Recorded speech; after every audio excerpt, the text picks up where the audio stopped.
자, 미생지신 봅시다. 미생지신. 여러분들 네이버에 좀 검색 좀 해보라고 우선 한글로 써보겠습니다. 미생지신.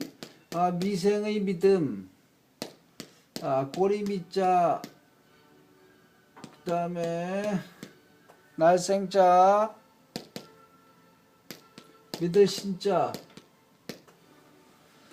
미생이라는 사람이 있었어요. 자, 미생이 지킨 신의인데 봅시다. 사기 소진 열전에 보면 소진이 연나라 왕의 의심을 풀기 위해 미생의 이야기를 들어놓았다. 소진은 자신을 믿지 않는 것은 누군가 자신을 중상하기 때문이라고 말하면서 연홍에게 말했다. 실상 나는 정삼 같은 효도도 없고 백의 같은 청렴도 없고 미생 같은 신의도 없습니다. 그러나 왕께서는 정삼 같은 효도와 백의 같은 청렴과 미생 같은 신의가 있는 사람을 얻어 왕을 섬기도록 하면 어떻겠습니까? 왕이 만족합니다. 고 하자. 그렇지 않습니다. 효도가 정삼 같으면 하룻밤도 부모를 떠나 밖에 자지 않을 텐데 왕께서 어떻게 글을 걸어서 천리길을 오게 할 수 있겠습니까? 백의는 무왕의 신하가 되는 것이 싫어 수양산에서 굶어 죽고 말았는데 어떻게 그런 사람을 천리의 제나라 길을 달려가게 할 수 있겠습니까? 신의가 미생 같다면 그가 여자와 다리 밑에서 만나기로 약속을 해두고 기다렸으나 여자는 오지 않고 물이 불어오르는지라 다리 기둥을 안고 죽었으니 이런 사람을 왕께서 천리길을 달려가 제나라의 강한 군사를 물리치게 할 수 있겠습니까? 나를 불효하고 청렴하지 못하고 신의가 없다고 중상하는 사람이 있지만 그렇기 때문에 나는 부모를 버리고 여기까지 와서 약한 연나라를 도와 제나라를 달래어 빼앗긴 성을 다시 바치게 한 것이 아니겠습니까? 따라서 이 안에 나오죠. 자, 따라서 미생의 신이라 함은 하나만 알고 둘은 모르는 바보 같은 신의, 우직하고 융통성이 없으며 매우 미련한 것을 말한다. 그 다음에는 반근착절. 자, 얽힐 반자 한번 써보겠습니다. 참, 이게 너무 어려운데 얽힐 반자. 그 다음에 뿌리 근자. 뿌리가 얼기설기 얽혔군요. 반근 착절. 착자는 섞일 착자. 차고 할 때도 쓰네. 차고. 섞일 착자. 그 다음에 마디 절자. 마디 절자. 자, 반근 착절. 자, 이게 한자 이렇게 쓰기가 힘드니. 그러니까 중국에서 간체자를 쓰죠. 그렇죠? 간체를 쓰는 거죠. 근데 대만, 홍콩, 일본, 우리나라 다 그냥 번체를 씁니다. 그냥 이렇게 복잡하게 씁니다. 자, 뿌리가 많이 내리고 마디가 이리저리 서로 얽혀 있다 이런 얘기예요. 그래서 구불구불한 길이라든지 또는 정당한 방법을 취하지 않고 옳지 못한 수단을 써서 억지로 일을 한다 이런 말이 되기도 하고. 자, 어디에 나오느냐? 자, 후한서 우후전에 나오는 말이다. 후한 안제 영초 4년 북방 이민족이 침략을 해오자 대장군 등줄은 양주를 봉해하고 변방을 지키자고 주장했으나 우후는 서슴지 않고 반대하여 등줄은 우후를 미워하게 되었다. 마침 조가현은 안휘성입니다. 도적대가 일어나자 등줄은 갑자기 우후를 조가연 장관의 임명에서 분풀이를 대신했다. 우후의 친구들이 모두 우후를 걱정하자 우후가 말하길 생각은 쉬운 것을 찾지 않고 일은 어려운 것을 피하지 않는 것이 신하된 사람의 식뿐이다. 반근착절을 만나지 않으면 어떻게 잘 드는 연장을 구별할 수 있겠는가?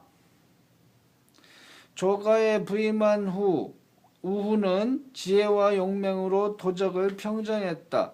그 뒤에도 외척과 환관들을 비롯한 모든 불의와 맞서 끝까지 싸워 나갔다. 자, 이 얘기에 여기 나와 있군요. 반근착절, 뿌리가 많이 내리고 마디가 이리저리 서로 얽혀 있다는 뜻이니까 세력이 뿌리 깊이 박혀 있고 당파가 잘 단결이 되어 있어 이를 제거하기가 어려울 때 쓰는 말이다. 또한 정당한 방법을 취하지 않고 옳지 못한 수단을 써서 억지로 일을 한다는 말로도 쓰이고, 통상 곤란한 일 또는 고난에 부딪혀야 비로소 그 사람의 참된 가치를 안다는 뜻으로 사용된다. 반근은 반근으로도 쓴다. 이게 장반반자도 되고, 요거 이 반자는 이 나무목이 있는 반자도 쓴다 이거예요. 알았죠? 자, 어느새 이렇게 고사성어를 강의하다가 이제 비읍까지도 넘어갔네요. 미음 지나가지고 미음 지나서 비읍까지 왔어요. 많이 왔죠? 자, 이번에는 반식재상을 봅시다. 반식재상은 여러분들이 거의 생전 처음 들어보는 고사성어 반식재상. 반식, 이건 따를 반자에다가 동반자, 따를 반자, 그 다음에 식, 먹을 식자, 반만 축내는 재상인가 봐요. 재상.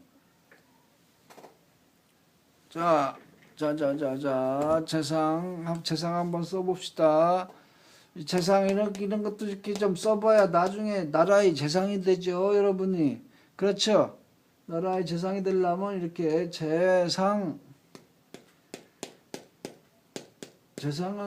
국무총리 이런 거네. 그렇죠? 부총리, 총리 이런 게 재상이에요.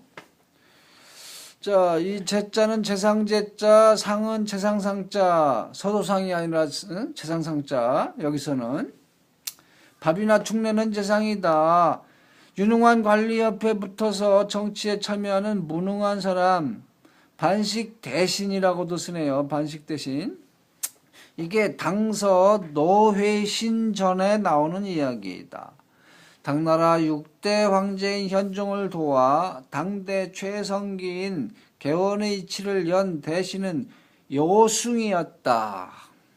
개원 2년, 이게 713년입니다. 현종이 망국의 근원인 사치를 추방하기 위해 문무백관의 호사스러운 비단 관복을 정전 앞에 쌓아놓고 불사른 일을 비롯하여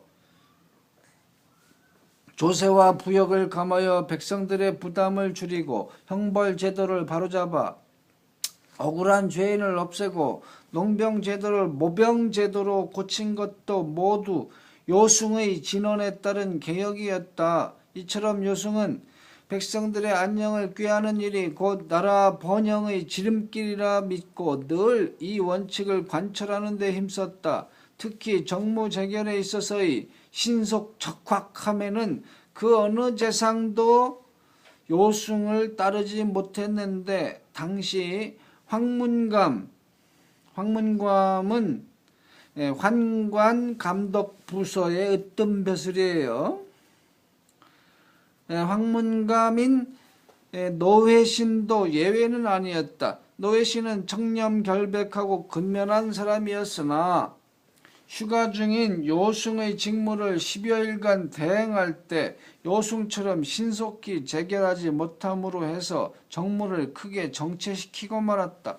이때 자신이 요승에게 크게 미치지 못한다는 것을 체험한 노예신은 이후 매사를 요승에게 상의한 다음에야 처리하곤 했다. 그래서 사람들은 노예신을 가리켜 자리만 차지하고 회식이나 하는 무능한 대신이라고 냉평했다. 이상